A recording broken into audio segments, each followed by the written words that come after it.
Light off করলে তোমার দেখবো হবে।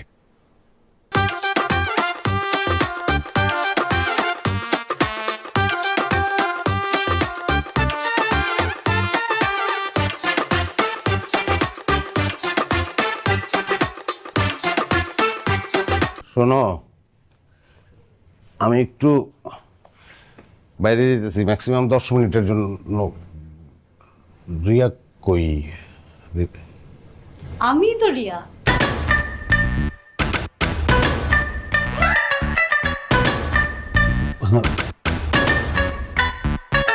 মেকআপ করছো তুমি?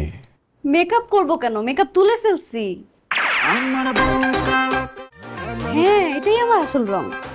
পরিষ্কার ডাকাতি করছো আমার সঙ্গে তোমরা। মানে তোমার যদি আসল রং এটা হয় তাহলে মেকআপ করছিলে কেন? মেকআপ করবো না? কি বলো তুমি? আমার বিয়ে, আমি সাজবো না, পার্লারে যাব না? কি বলতেছো এটা? আমি শেষ। আমার সারা জীবনের স্বপ্ন শেষ। আমার স্বপ্ন ছিল যে আমি একটা সুন্দর একটা ফর্সা হবে। আমি মানি না। আমি নো নো নো, আমি এটা মানবো না। মানবো না এটা আমি।